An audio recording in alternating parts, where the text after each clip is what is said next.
Assalamualaikum warahmatullahi wabarakatuh. Alhamdulillah, wassalatu wassalamu ala rasulillah wa ala alihi wa sahbihi wa man walah, wa ba'd. Saudara-saudariku dimanapun Anda berada, Alhamdulillah mengucap syukur kepada Allah subhanahu wa ta'ala. Kita semua insan beriman khususnya telah menyempurnakan rangkaian ibadah selama bulan Ramadan tahun 1443 Hijrah khususnya, bahkan telah menunaikan pula salat Idul Fitri dan berbahagia di hari raya yang tentunya akan mengumpulkan banyak memori baik di masa kini pun demikian untuk masa yang akan datang. Lebih dari itu, ada sesuatu yang sangat istimewa masih di rangkaian bulan Syawal. Bila hari pertamanya kita menunaikan salat Idul Fitri, bercengkrama dengan keluarga, membangun silaturahim yang erat, maka dari sejak hari keduanya sampai dengan akhir bulannya ada bentangan yang sangat istimewa yang hanya terdapat di bulan Syawal dan langsung informasinya diberitakan oleh Nabi sallallahu alaihi wasallam. Sahabat Abu Ayyub Al-Ansari menerima informasi penting dari Nabi sallallahu alaihi wasallam yang kelak informasi ini akan dicantumkan, dirangkum oleh Al-Imam Muslim dalam kitab sahih beliau nomor hadis 1164. Qala Rasulullah sallallahu alaihi wasallam. Informasi disampaikan oleh Al-Imam Muslim mengambil sanad riwayat yang tersambung pada sahabat mulia Abu Ayyub Al-Ansari radhiyallahu ta'ala anhu. Beliau menyampaikan, satu kali Rasulullah sallallahu alaihi wasallam pernah bersabda, "Man shama Ramadhana thumma atba'ahu sittan min Syawal," atau di riwayat lain bisittin min Syawal, fakana kasyami dahri. Siapapun insan beriman yang telah menyempurnakan puasa Ramadan, kemudian dia ikuti itu dengan menunaikan puasa 6 hari yang berlangsung di bulan Syawal, maka nilai puasa gabungan antara Ramadan yang sebulan itu plus 6 hari yang ditunaikan di bulan Syawal ini, digabungkan keduanya nilainya sama dengan puasa selama 1 tahun. Masya Allah, sebulan ditambah 6 hari itu punya nilai yang setara dengan 1 tahun. Ada 3 hal penting yang dapat diulas dari keterangan hadis ini. Yang pertama, Nabi Muhammad SAW memberikan apresiasi yang tinggi kepada setiap insan beriman yang telah menyempurnakan puasa Ramadan dengan memberikan satu tambahan 6 hari puasa lagi, yang dengan 6 hari ini nilai keseluruhannya menjadi puasa yang setara dengan 1 tahun penuh.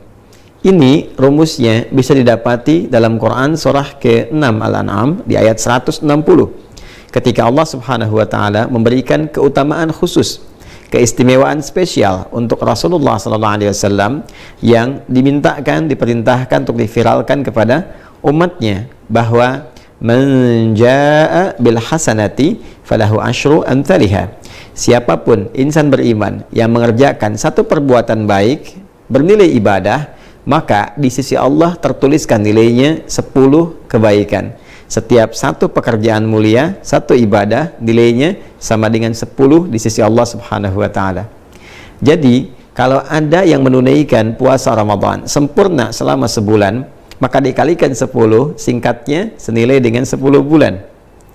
Bila kemudian 1 bulan 30 hari dikali 10 sama dengan 300, dan 6 hari dikalikan 10 sama dengan 60, 300 tambah 60 menjadi 360 hari. Bukankah ini akumulasi jumlah kurang lebih selama 1 tahun? Maka nilai fantastis ini diberikan oleh Allah subhanahu wa ta'ala sebagai hadiah untuk umat Nabi Muhammad sallallahu alaihi wasallam melalui kemuliaan Rasulnya. Puasa 1 bulan Ramadan plus 6 hari Syawal nilainya sama dengan 1 tahun penuh. Yang kedua, ini yang paling penting juga untuk dipahami, bahwa teknis penunaian puasa Syawal ini diungkapkan dengan kalimat thumma atba'ahu sittan, kemudian diikuti menggunakan diksi kata thumma, lalu menggunakan kata atba'a.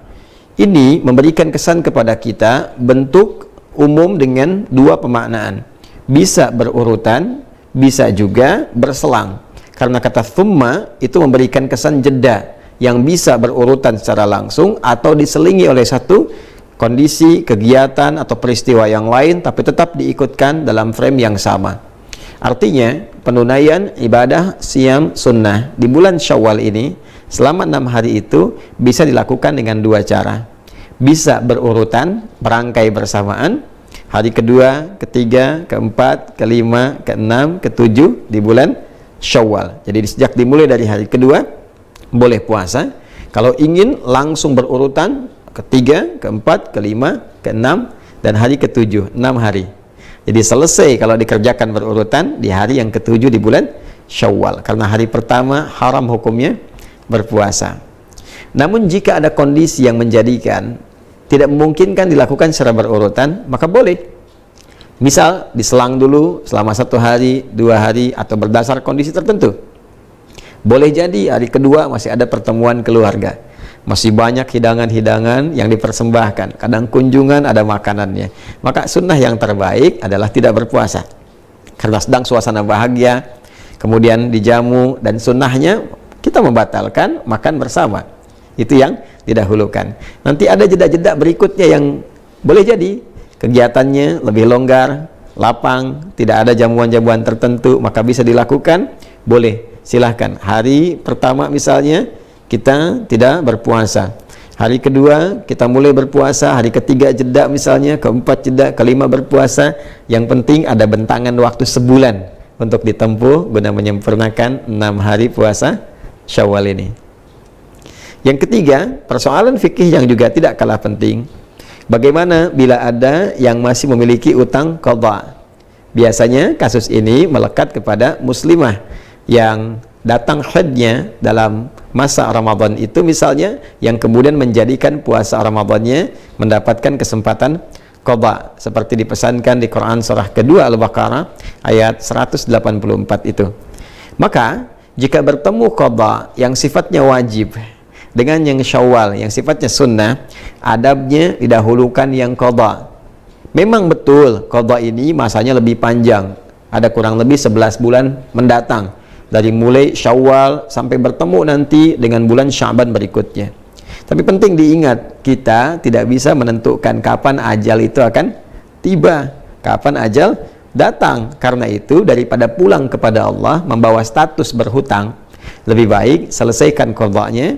Kemudian setelah selesai qadha, baru kemudian kita memasuki puasa Syawal, menunaikan puasa Syawal dengan kadar waktu yang tersisa dan dilakukan ikhlas karena Allah Subhanahu wa taala. Bagaimana Ustadz kalau saya mengqadha dan tidak mendapati lagi sisa waktunya untuk Syawal? Maka tanamkan keinginan kuat untuk melakukannya. Dengan keinginan kuat itu, dengan harapan untuk bisa menunaikan, boleh jadi Allah berkenan memberikan pahala lebih dulu dengan niat yang ada, keinginan yang ada, sekalipun belum mendapati kesempatan untuk mengerjakannya. Ingat, kemuliaan dilihat oleh Allah Subhanahu wa taala pada kebeningan niat dan keadaan hatinya. La yu'akhidhukumullahu billagwi fi aymanikum walakin yu'akhidhukum bima kasabat qulubukum. Bahkan dalam kasus akan dinilai sebagai hukuman pun, kata Allah, Allah tidak akan menghukum dari canda yang keluar karena refleks pada perilaku kalian, tapi apa yang diniatkan dari canda itu, apa yang diniatkan dari perbuatan itu yang mendapatkan penilaian di sisi Allah Subhanahu wa taala. Boleh jadi walaupun tidak mendapati kesempatannya, tapi karena ada keinginan kuat, niat, harapan, dan ingin mengikuti tuntunan syariat, itu yang mendapatkan penilaian di sisi Allah Subhanahu wa taala. Saudara-saudariku, kesempatannya hanya di bulan Syawal, tidak ada di bulan yang lain.